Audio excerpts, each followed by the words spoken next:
Okay, Mike Masato, CEO of Staff Driven Dental and the Dental Road Warrior, returning for episode 45 in the series.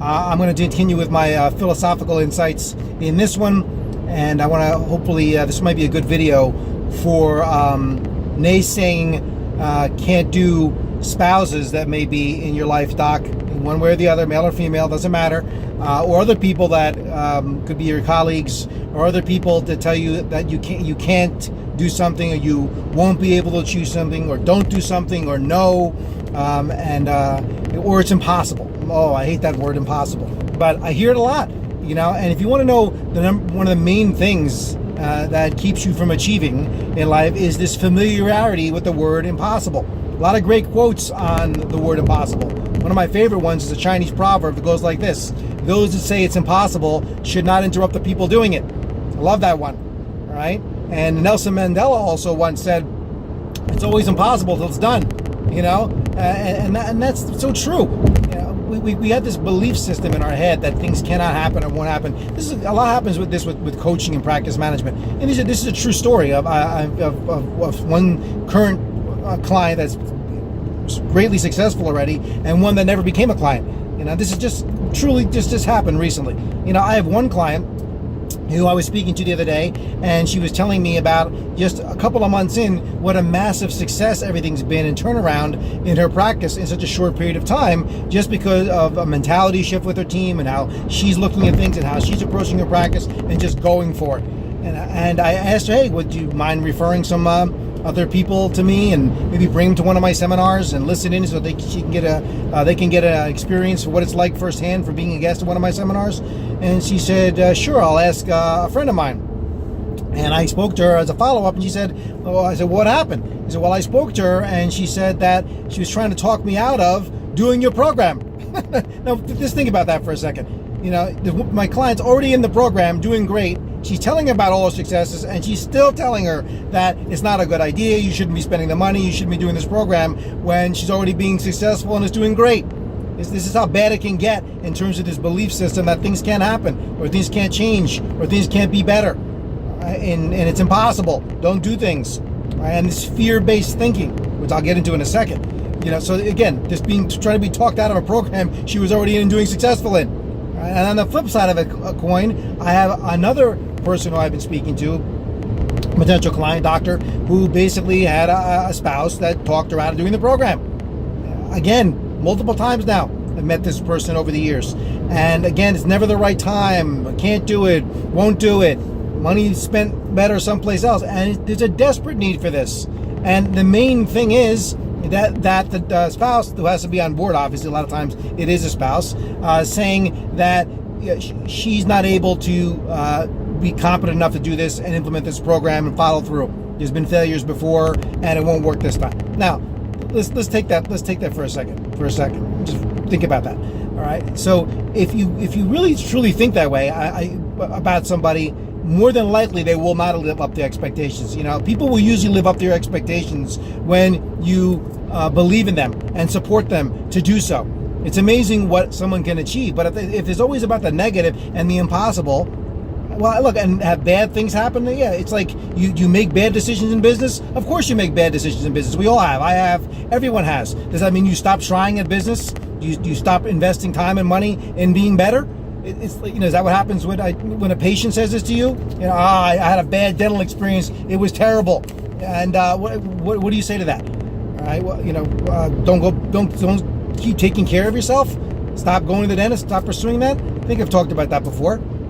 No, you keep persevering and learn from your experiences. Learn from your mistakes in doing this. All right. So this whole pattern, three things that continue to happen: this pattern of fear, failure, and the repeated experience of rejection. This is what we get hammered with in life all the time. We hear from other people. We have bad experiences in life, bad experiences in practice. We have fear as a result of trying and going out on a limb and doing things. You know what fear is? All fear is a lack of confront. You're willing to face up to something without avoiding. That's where fear comes from. And if you could face up to it, there's no more fear. Fear goes away. But we're fearful of facing up to our shortcomings of ourselves, and we're fearful of the unknown or what may happen if I go out on a limb and I take a risk and try something new and change. All right. So again, everything becomes impossible if you don't want to change. I can tell you that for sure. All change came not from this thinking of impossibility. It was the thinking impossibility. So again, fear is one thing that holds you back from this, and start thinking about this defeatist mentality. Failure. We all have failures, and what happens is, if we have enough failures, we start believing that we are a failure, that we cannot achieve. Right? This is where coaching, to get ourselves out of our head about this kind of stuff comes in. Right? We can't get stuck in failure, and many of us do. We've had some failures, we had some downturns, and we get into this rut of practice, and we don't get out of it. And we're fearful and don't want to do anything else to go for it anymore in our practice because of these failures that we've had before. Instead of taking it as a learning experience, taking it as stride, picking yourself back up, dusting yourself off, and going for it again. Right? So again, clinically this doesn't happen, right? Do you have failures clinically? We've all had clinical failures. Do we stop doing dentistry on people, or stop doing certain dental procedures because 1 or 2 or 3 of them failed? Come on. We don't do that. So why approach your practice in that way? So this fear, this failure, and the repeated experience of rejection. Look, you get told no enough times, and you get rejected enough times, we start believing that, well, that's just the way it's always going to be. And that's not the case. Try that in sales. This is one of the biggest things that happens in sales. You keep getting no all the time. You think nothing's ever going to work again. Of course, why keep trying? Can't have that attitude either. All right? Or you keep getting, presenting treatment to people, and it's like no, and then you start backing off and not presenting treatment anymore. So, but this whole thing about this nature of impossibility, you have to think about this for a second. I can use a story about John F. Kennedy, JFK, and don't quote me on the exact story here, but there's a classic story about JFK when basically he said, at the time, I want to put a man on the moon and start the space program here. And that was the space race. Who was first to get to the moon? I'm going to put a man on the moon. Now, that was massively presumptuous at the time and crazy to think of. And everybody told him it was impossible. And you know what he said? Well, bring everybody to me and my experts and with all the reasons why it's impossible, until it gets to a point where he dispelled all these impossibilities with all the experts, and they went forward here. So, he wasn't going to take the word impossible. And you know what? Several years later, we put a man on the moon with the technology, believe it or not, that's in most clock radios today. Think about that for a second. That bedside clock radio, the beep, beep, beep that we have there. Well, now we have a little more modern clock radios over today. But that was a level of technology that we put a man on the moon. So you're trying to tell me we can put a man on the moon with that kind of technology, and we're going to get defeated in practice that easily and start believing things are impossible that easily? I mean, come on. There's no reason for that. There's none. And you need to start listening to people more that are there to support you, that you can do this, that you can achieve, and that it's not impossible. Yeah, everything's impossible without the knowledge, without the know-how, and without the proper help and proper guidance to certain things. To me, dentistry is impossible on a clinical level. It's pretty impossible for me right now. And if I try to treat someone tomorrow, it'd be very bad, because I've never had any kind of dental training, and I could take the attitude, well, this is impossible. Could I learn it? Could I be successful at it? Possibly. Nothing's impossible the way I look at it, but I have to put the work in and put the time in and overcome the challenges that we're going to become proficient, to be able to do this, right? Just like anything else in life. So again, this whole familiarity with the word impossible, it's got to go.